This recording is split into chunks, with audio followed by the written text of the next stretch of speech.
Please welcome Mathios Rigas, CEO of Energean PLC.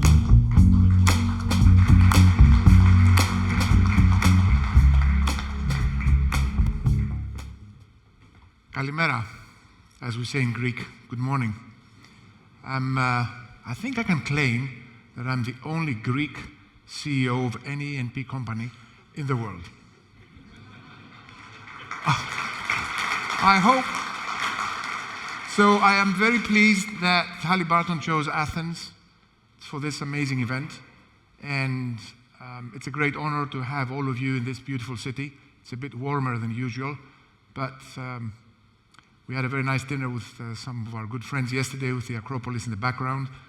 And I think what I'll do today is I'll take you a little bit away from the fantastic sessions we've heard in the last 2 days on innovation, technology, and we'll go more into a business story of how the oil and gas sector in Greece has developed and what is happening in the East Med today. So I'll take you back a few years, 2007. I established Energean, a very small company back then, to buy the only producing asset in the country, the field called Prinos that you see here. And the story back then was that the previous operator had announced a discovery of 1 billion barrels after drilling a dry hole. It's the biggest, it was at the time, the biggest scandal on the London Stock Exchange. And nobody wanted to touch that asset. It was considered toxic because it had a bad reputation. A minister had been fired because of all this. And it was a very, very difficult situation for the workers. And Greece was ready to shut down its production, the only producing field, 4 platforms offshore and an onshore processing plant, producing oil since the 70s with a 46% H2S in the gas phase. I'm sure you understand what this means in terms of complexity, HSE, and how difficult it is to operate an asset like this. So what was the vision? As you can see on the slide, we paid £1 million, myself and a partner at the time, to establish Energean. The vision was a very simple one. We do business in countries that I can fly to within 3 hours from Athens. Very simple. Why 3 hours? It's not that I don't like flying. We understand the rocks of this region, and we understand something which is very topical today, the geopolitics of the region. In every country within this circle that you see here, governments, ministries change, wars happen, you name it, we've seen it all. Revolutions. So we need, and to operate in this great part of the world, you need to be comfortable with the greater geopolitical environment. Halliburton showed some amazing technology and slides, but this is how it all looked like back then. So remember where we came from, right? We've come a long way. Halliburton was there and had been a trusted partner for us all along. Through the various cycles, others came in, but Halliburton always was a trusted partner for us in this journey. Let's move forward. 2024, Energean, after 17 years, is a company worth £2 billion, listed on the London and Tel Aviv Stock Exchange, focused on gas. 80% of our portfolio is gas. We are producing 150,000 barrels of oil equivalent a day. Multiple Halliburton partnerships around our portfolio base, present in 8 countries, as you can see on the map, and proud to say that we represent the East Med Gas Forum that Egypt has been promoting, bringing together collaboration of countries and assets all around this very exciting part of the world. Some key milestones to see how we got from 1 million to 2 billion in 17 years. As this chart shows the oil price in red and when we chose to make investments, and when we chose to raise money. This is a very common theme. We always raise capital when the oil price is high. We always buy assets when the oil price is low. Doesn't sound very difficult, but that's how we grew this company. So we've grown from the very small asset base of Greece, which was a few million barrels, to more than 1 billion barrels of 2P reserves in the various countries of operation. Obviously, our biggest asset today is in Israel, the Karish and Tanin fields, which we took over in 2016, when the government forced the previous operator to break the monopoly, bring competition, security of supply, and make the country a net exporter of energy from an importer of energy, which was the previous history. So how did this happen? 2016, we bought Karish, paid $48 million. And at the time, people were telling me, how will you do a project like this? You're a small Greek company. You've never done deep water drilling. You've never done deep water operations. And we took over 100% of that field. And today, we have drilled 10 of the best wells in the region. And I'm very proud about our drilling team. One of our drilling guys, Renato, is here. Congrats to all of them. They drilled best-in-class wells together with Halliburton. We built an FPSO, 100% owned. We installed it offshore through a lot of geopolitical events, as I'm sure you all know. Discovered 2 more fields, so we doubled the resource base that we had in the country. And from acquisition to 150,000 barrels of oil equivalent a day, we made it in 7 years from a small independent, not from a major E&P player.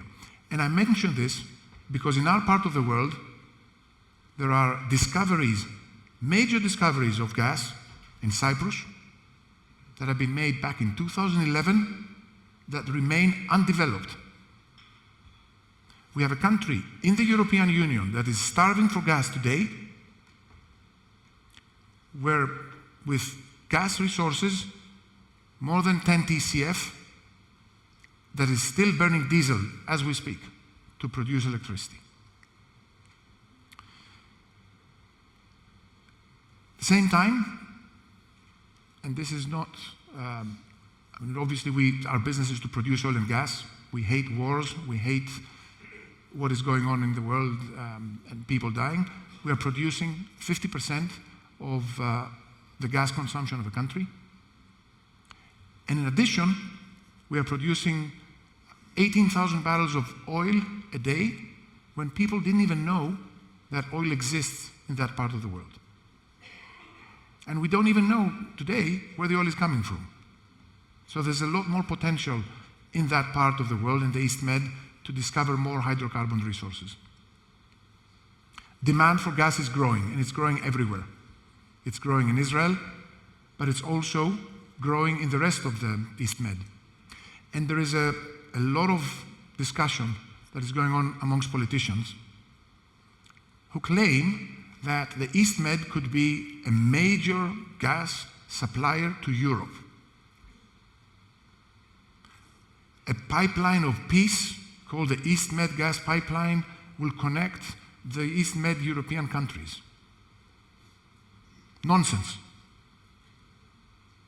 Why?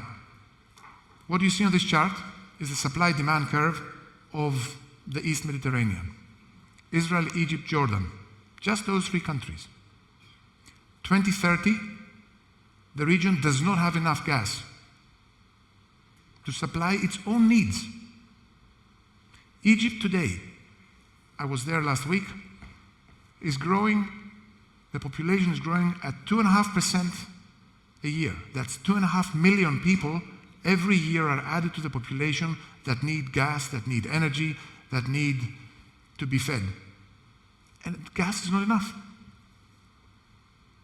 Egypt is importing today more than a BCF from Israel, and still today, Cairo has 2-hour power cuts every day. 17 LNG cargoes will be going into Egypt.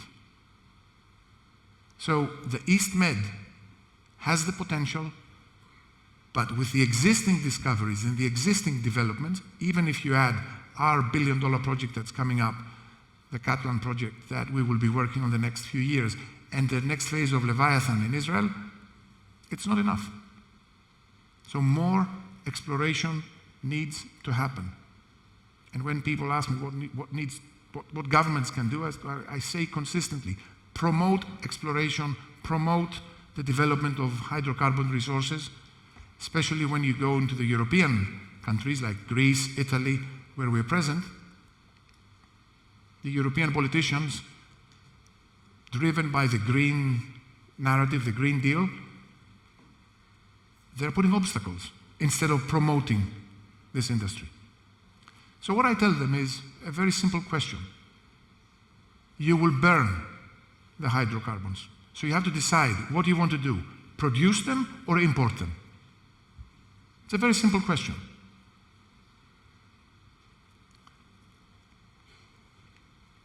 Very recently, this week, we announced the sale of part of our portfolio to a strategic buyer, to Carlyle.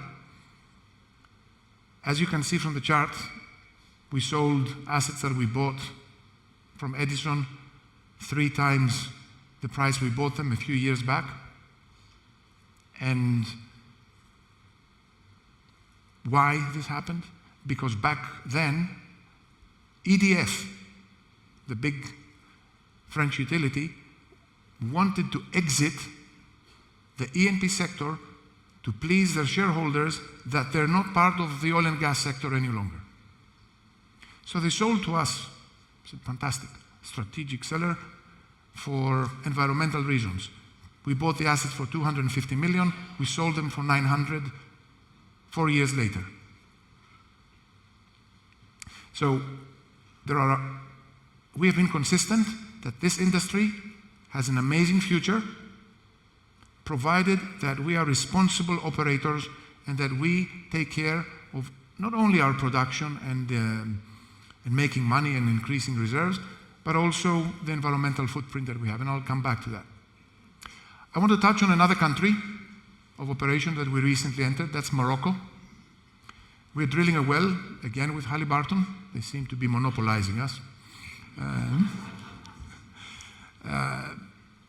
Which will spud in a few weeks, in the middle of August, hoping to repeat the success of Israel, meaning the appraisal well we will drill in Morocco, by September, October, we will know if we can make Morocco energy independent, if we can make Morocco an exporter of hydrocarbons to Europe. Morocco is already linked with a pipeline to Spain, and the vision there of the king, of his government, of Energean, is to make Morocco energy independent. The same thing we did in Israel.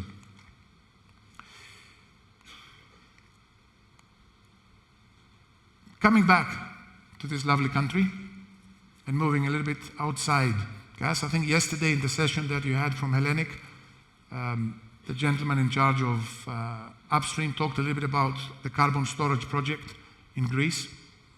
The Prinos field that I mentioned earlier that we are producing from for the last years has been licensed by the Greek government and is going to become the first carbon storage project in the East Mediterranean. A project that is supported by the European Union. 150 million has been already granted to us from the Recovery and Resilience Fund in Greece. So money from Europe, money from the Greek government is secured to promote carbon storage. We are working again with Halliburton on defining the reservoir and the drilling needs of the project to create a storage space for 3 million tons of CO2 per year. Now, during COP in Dubai, one of the big pledges of this industry, of the countries that were there, was that we need to work to decarbonize heavy industries. My view is We were talking in the past about big oil. Going forward, we will be talking about big carbon. This is going to become the major focus of a lot of us in this industry, because we have the expertise, we understand the subsurface, we have the technology, we've seen amazing examples of what we've done as an industry. We know how to run big projects, we know how to raise capital, and at the moment, this is the huge opportunity that we see for an independent like Energean to repeat the success of the E&P story that we've done in the past. A quick word on ESG, because 3 years ago, in a similar conference like this, the only topic of discussion would have been ESG and emission reductions and renewables and green and what have you. Nobody would even dare to use the word oil. Big conferences around this world have been renamed to take the word oil out of the narrative. We have been consistent. We were the first E&P company in the world, December of 2019, I beat Repsol by a few hours, to commit to a net zero strategy.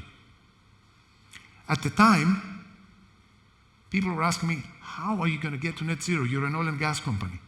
My honest answer was, I have no clue. But I know that that's the direction of travel. That's where we need to go. So we started with 66 kilos of CO2 per barrel back in 2019 when we made the commitment. We're already down to 9, and we're going to be heading towards less than 5 in the next couple of years. And we're going to figure out how we're going to get to net zero. And this is action. This is not words. This is what we need to be doing to be responsible operators. We need to combine our cash flow, our dividends, with a responsible presence, reducing our emissions, and providing solutions for the industry like the one I mentioned before. I have no doubt that ESG and this discussion will come back, especially in Europe. And today, when I meet investors in our markets, the topic of discussion is no longer when are you going to get to net zero, it is how big is going to be your dividend in the next quarter. That's what people care. How strong is going to be your cash flow? How are you going to grow the business? And then we talk about ESG. But it's going to come back. So we need to be there, providing all the solutions, and technology will play a major role in this, undoubtedly.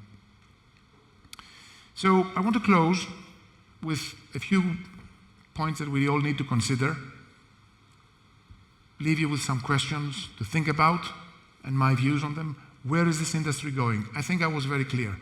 Gas is going to be the transition fuel of the future, undoubtedly. Oil will play a major role, and we're going to make a lot of money from oil, but we won't advertise it. And this is going to lead into carbon storage and other technology solutions that will allow the world to continue surviving. What is the future of independent E&P players? Is there a space? And we've seen examples. I remember when I was setting up Energean in 2007, some of the big companies listed in London were my dreams, like 5 billion market cap, that most of them have either vanished or are nearly bankrupt. E&P players, in my view, have to be very focused on areas and projects that they understand and they have a niche.